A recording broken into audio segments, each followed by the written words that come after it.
Assalamualaikum warahmatullahi wabarakatuh. Perkenalkan, nama saya Siviko dengan nomor NIM 22810101142. Di sini saya nggak sendiri, tentunya ada teman saya yang bernama. Perkenalkan, nama saya Aulia Viva dengan NIM 22810101144. Ya, di sini kami akan menyelesaikan tugas dari mata kuliah Perencanaan dan Strategi Pembelajaran PAI dengan membuat video presentasi yang berjudul Desain Rencana Pelaksanaan Pembelajaran. Nah, ada beberapa poin yang ingin kami sampaikan dalam video ini, dan untuk lebih lanjut, teman-teman bisa melihat dari apa yang akan kami sampaikan setelah ini.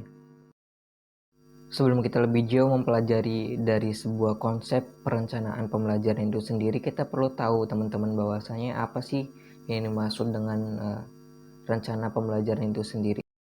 Nah, perencanaan pembelajaran itu sendiri adalah sebuah proses sistematis yang meliputi beberapa langkah untuk merumuskan dan menentukan sebuah tujuan pembelajaran, baik strategi-strategi, teknik-teknik, dan media pembelajaran itu sendiri, agar tujuan pembelajaran itu dapat dicapai.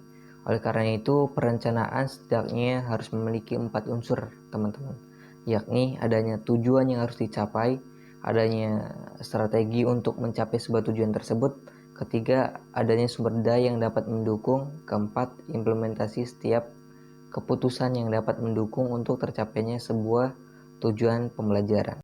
Tentu kita bertanya tentang tujuan dari sebuah perencanaan pelaksanaan pembelajaran itu sendiri.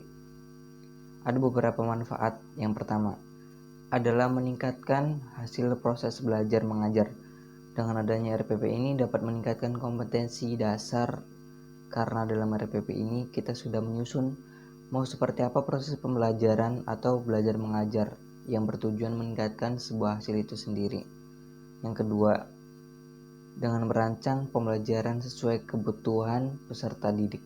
Tujuan yang kedua ini yaitu RPP memberikan kewenangan kepada guru untuk merancang pembelajaran sesuai dengan kebutuhan peserta didik dan sesuai dengan fasilitas sekolah tempat pembelajaran itu dilaksanakan. Yang ketiga, mampu menganalisis proses pembelajaran. Dengan dirancangnya RPP ini, guru dapat menganalisis jalannya proses pembelajaran, apakah sesuai dengan rencana atau enggak. Selanjutnya, kita akan membahas tentang komponen RPP. Ada beberapa komponen yang harus ada di dalam sebuah RPP. Yang pertama ada identitas mata pelajaran. Identitas mata pelajaran adalah ciri atau penjelas dari sebuah mata pelajaran. Dalam identitas mata pelajaran ada satuan pendidikan kelas, ataupun semester, tema, dan subtema. Yang kedua ada standar kompetensi, yakni kemampuan minimal yang bisa didapatkan oleh peserta didik setelah mengikuti suatu pembelajaran. Misalnya, siswa memiliki sikap yang sopan, santun, bertanggung jawab, serta dapat berkomunikasi kepada guru, masyarakat, ataupun orang tua dengan baik. Yang ketiga ada kompetensi dasar. Kompetensi dasar di sini adalah lebih ke penguasaan materi atau keterampilan materi setelah pembelajaran. Contohnya dapat dalam pembelajaran PAI, siswa diharapkan bisa membaca Al-Quran dengan baik sesuai dengan kaidah tajwid dan lain-lain. Yang selanjutnya ada indikator pencapaian, yaitu petunjuk yang dapat memberikan keterangan sudah tercapai atau belum keahlian atau kemampuan yang ingin dicapai. Yang selanjutnya ada tujuan pembelajaran, adalah perilaku atau hasil yang diharapkan setelah melakukan pembelajaran.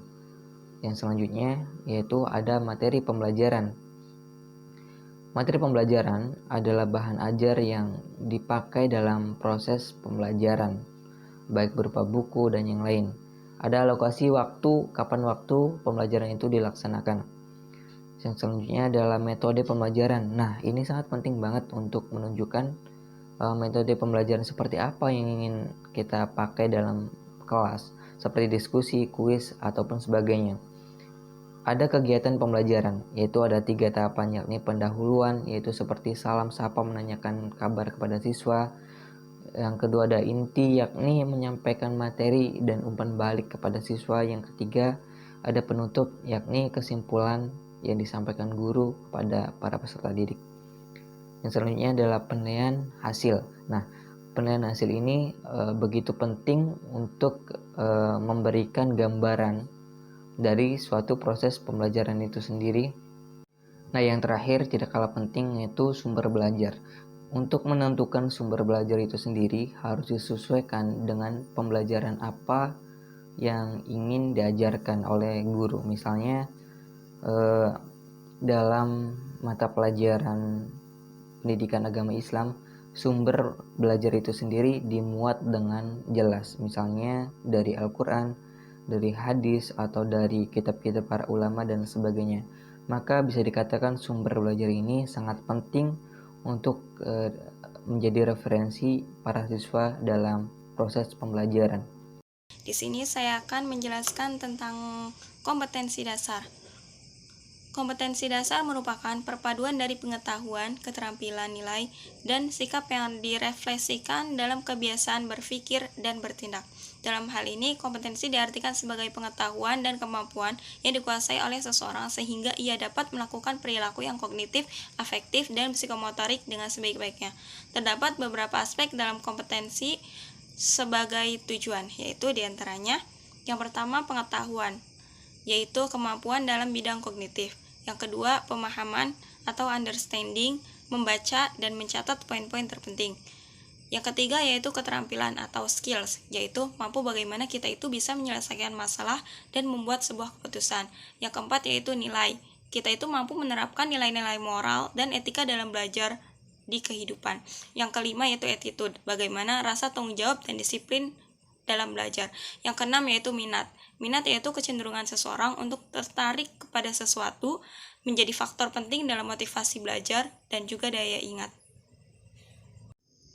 Yang terakhir yaitu ada beberapa langkah dalam implementasi rencana pelaksanaan pembelajaran RPP, yaitu 1. Persiapan. Guru itu harus memahami apa itu RPP. Lalu guru memiliki media dan sumber belajar. Guru juga menyiapkan semua media dan sumber belajar yang diperlukan sesuai RPP. Lalu, guru menentukan lingkungan belajar yang kondusif agar anak-anak merasa nyaman. Yang kedua yaitu ada pelaksanaan. Yang pertama yaitu pendahuluan, dengan memulai pembelajaran dengan menarik perhatian siswa dan mengaitkannya dengan materi sebelumnya. Lalu, kegiatan inti.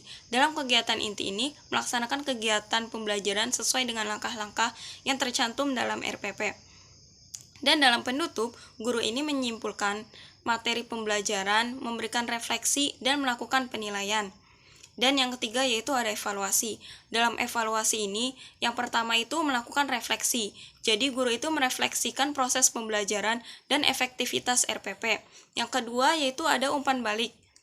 Dari umpan balik ini memperoleh umpan balik dari siswa tentang proses pembelajaran. Yang terakhir ada perbaikan RPP. Dengan melakukan revisi dan perbaikan RPP berdasarkan hasil refleksi dan umpan balik. Baik, terima kasih. Mungkin itu saja yang bisa kelompok kami jelaskan tentang RPP ini, rencana pelaksanaan pembelajaran. Semoga apa yang kami sampaikan dapat bermanfaat untuk teman-teman dan untuk semua yang melihat video ini. Kurang lebihnya mohon maaf. Wabillahi taufiq wal hidayah. Wassalamualaikum warahmatullahi wabarakatuh.